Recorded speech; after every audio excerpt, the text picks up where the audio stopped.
Hey, assalamu alaikum everybody. Hope you're doing well. Sorry about the lighting, but yeah, so the next country I'll be going to, inshallah, that's God willing in Arabic, is Turkey. I'll be flying in on the 19th of October. So I'm leaving here on the 18th and I'm really excited for it. I'll spend about a month, hopefully, searching for a job. If I don't find it, I don't know, I should go elsewhere, but anywhere in Turkey is fine, but I really would like to work in Istanbul. But we'll see. However, just had an interview today with someone, and I was offered a job. It's a very good job. I talked to my career advisor. He's like, "That's a great job. I mean, it's good pay, benefits, good hours. I mean, it's just really good. It's not in Istanbul. It's in the south, but it's still really good, and I'd be willing to do that." But there's one stipulation. At the beginning of the interview, it's a video interview. I was asked if I knew about the dress code in Istanbul. Sorry, in Turkey. And so I was like, I think I do dress code. I was looking at my own because I was wearing this shirt, and dress pants. I was like, I think I look kind of nice, business casual like. Maybe he's talking about how, in some areas they're conservative, and so, women shouldn't, dress in shorts, like some parts of Egypt. But he meant my beard, and, you know, my beard isn't that long, I like it, it's nice, it's a good size. But apparently, what he told me, and I'm trying to find this out, please let me know if you know.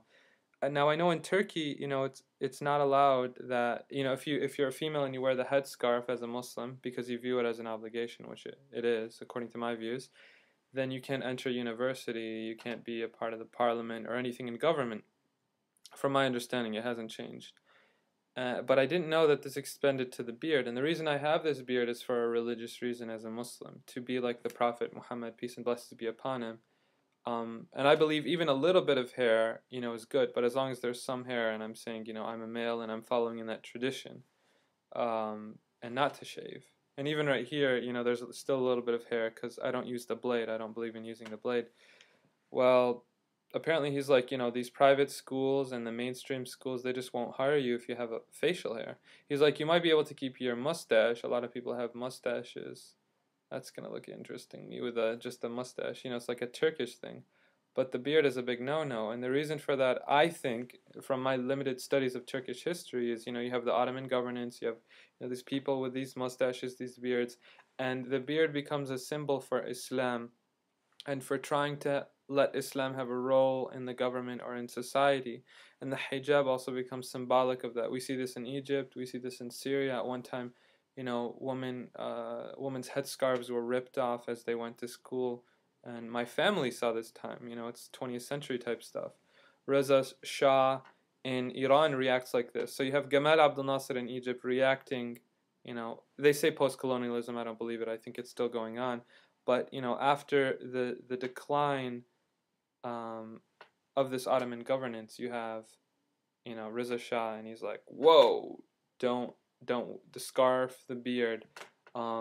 In Hama, where there was a big war and massacre, Brotherhood tried to take over the Syrian government in 20, 30 years ago, I can't remember, but it became forbidden to wear a beard. And I talked about this in Syria before, about how in high school and middle school, but I didn't know it extended to Turkey. In Germany, I told you before how I met with a guy and he said that teachers can't wear a headscarf. In France, we know that they've been doing this for a long time. They're militant secularism, what I call extreme secularism. They should just be freedom, I think. Everyone do what you want. You want to wear a scarf, that's great. You don't want to wear a scarf, okay.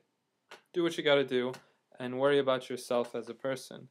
But I don't know, this is really weird because I've had this beard since 2006. Yeah, 2006, so about 4 years now. And it's part of my identity, it's part of who I am, and as an American I don't like people telling me what I should do, but then again I'm going to another country, so I don't know, I'm just very confused, and I'm supposed to give him my answer by Monday. But again, I was just so taken aback. We just spoke for like 5 or 10 minutes, and he's like, "I know it's a stupid rule, but this is just the standard that we have in Turkey. This is it. I mean, this is so. I don't know. I mean, I'd be willing to make less and go through a harder life to keep this beard because it's part of who I am, but yeah, I just don't know. I have to talk to some scholars or, people who have much more knowledge than me, and I don't have that much knowledge anyways, so they can advise me, but yeah, I don't know. And I talked to my career advisor, right, from the program, and he was telling me that even places like Korea and just in general, he's noticed this trend that if you have facial hair, it's less like you're gonna get a job, and that's really sad. That's really sad, but we can talk about how sad it is and how terrible it is for a long time, but ultimately, this is reality now, and we have to act. And so I don't know what I'm gonna do. I don't feel good about it at all. But I'm just gonna, I'm gonna pray Salat al-Istikhara, which for those of you who don't know, it's a prayer you pray as a Muslim when you're stuck between two decisions. But usually they're two decisions that are, they're halal, they're both permissible. And so you can kind of argue, is this permissible or not? Is this a situation that puts you, it's such a difficult situation that you can give up something or not? I don't know. I don't know, to be honest. So, yeah, kind of stuck there. And although I'm leaving in 10 days now, actually almost exactly 10 days, it's about 6 p.m. right here, right now, or 1800 hours, and that's when I'm leaving 10 days from now.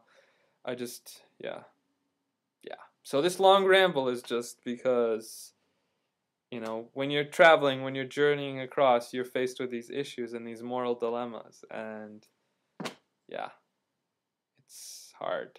So, if you have any advice or anything or recommendations, or you know more about the situation, anything to help, I would appreciate it. Thank you all so much, and salam alaikum.